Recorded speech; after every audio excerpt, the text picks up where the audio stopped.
In exactly 50 days, you'll be sitting in an exam hall taking a test that will determine your future. Now, when I said that, how did that make you feel?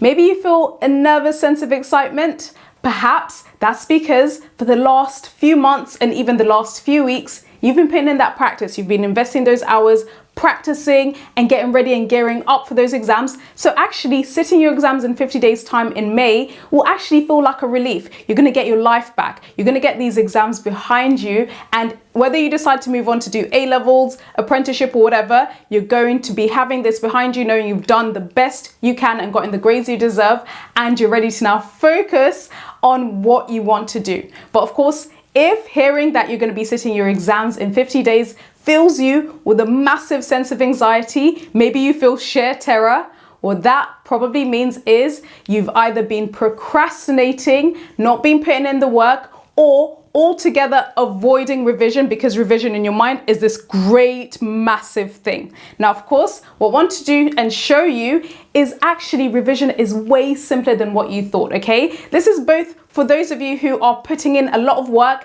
and it feels like revision is this massive mountain. You're literally waking up crack of dawn, you're doing as much as you can, and by the end of the day you've practiced so much but it feels like there's still always something to do, okay? This is for those of you guys who are super hard workers, but of course also for those of you guys that are procrastinating, right? Perhaps your vision of revision is this huge thing, right? And so you then just get really overwhelmed. Oh my gosh, there's so much to do. I feel really, really scared. I don't want to fail. And then you run away. Now, what I want to show you guys is revision is actually as simple as doing one thing and one thing alone between now and the final GCSE exams. Now, of course, guys, welcome back to yet another GCSE revision video. And if you've been following First Rate Tutors for long enough, you will know that we've helped hundreds of GCSE students get 6s, 7s, 8s and 9s in the final GCSE Literature Paper 1 and Paper 2 exams, as well as their Language Paper 1 and Paper 2 exams through my weekly Sunday GCSE Language Paper 1 and Paper 2 masterclasses, where we practice a past paper every single week to keep the resets away.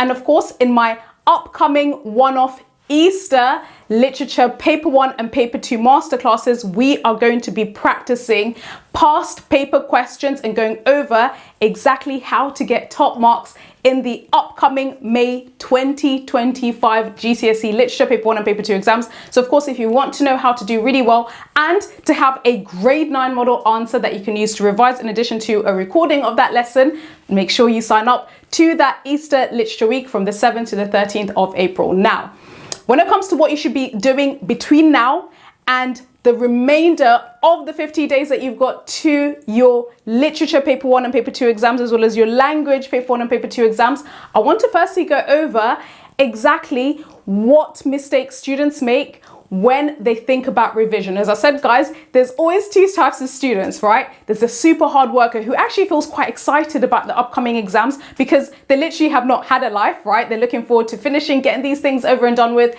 getting the exams done, and then getting their life back. Versus, of course, lots of students who are just so overwhelmed by the idea of revision that they either procrastinate or just completely run away. Now, the reason for this is because students mistake revision for these three things. What I want to show you is what revision actually is not and what revision should be like for you, especially if you're in year 11 and you're going to be sitting your exams in 50 days time. Let's first start off with what revision tends to mean for a lot of students. And if you think revision is this, you are going to be wasting lots of valuable time, stressing yourself unnecessarily, and probably feeling super overwhelmed. Lots of students think that revision means reading your notes, reading your plays over and over again. Also, lots of students think that revision is all about making dozens and dozens and dozens and dozens of flashcards. Equally, lots of students think that revision is sometimes drawing these really cute diagrams, these cute study charts, aesthetic revision notes, and this is a huge waste of your time. Not only is it a waste of your time, but you're only gonna ever remember about 10% of the stuff you have read notes for, you have made cute studygrams for, and so on. Revision between now and your final GCSE exams in 50 days is actually this. This is exactly what you need to be doing between now and your final GCSEs. And actually it's on this principle on which my masterclasses are based. This is why I always go over writing model answers and we get straight down to business with model answers, because between now and your final GCSEs, you should be doing just this one thing, not only for English, by the way, but literally across all of your subjects. Revision is literally as simple as practicing a past paper a day to keep those resits away. I'm saying a past paper a day because you are doing it across your different subjects, okay? Why do you need to only focus exclusively on past paper practice, especially if you are in year 11? This is research actually that's backed by science. The reason why you only need to be doing just this one thing, which is past paper practice, and this is exactly why in my upcoming Easter Literature Week, where I'm going to be going over Macbeth, Christmas Carol, Inspector Calls, and so on, I'll be focusing on just model answers, looking at past paper practice, and of course also going over an essay structure for the predictions that I'm going to be giving to my students. The reason why you only need to be doing just past paper practice that's literally as simple as your revision every single day is, number one, in terms of the science behind it.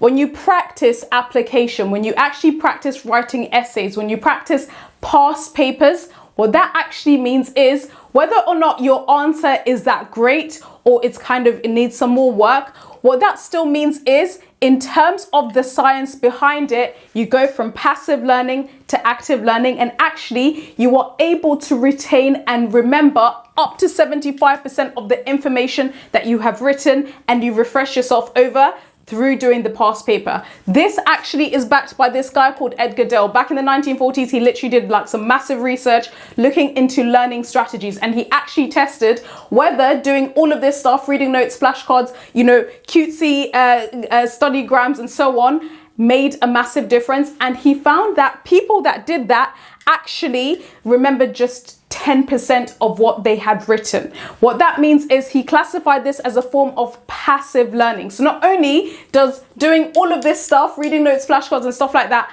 actually consume and waste lots of your time, but most importantly, you don't even remember. So you're doing all of this work and having, this massive mountain to climb, and it's not even rewarding you. Whilst if you literally only focus on past paper practice, you retain and remember up to 75% of the information that you write about, okay? So in terms of, for those of you guys who are either the super hard workers or the procrastinators, I hopefully have a good solution for you and a message of hope, okay? Remember that when it comes to your GCSE practice and what you should be doing between now and your first GCSE exams, this is not only for English, but across all of your subjects.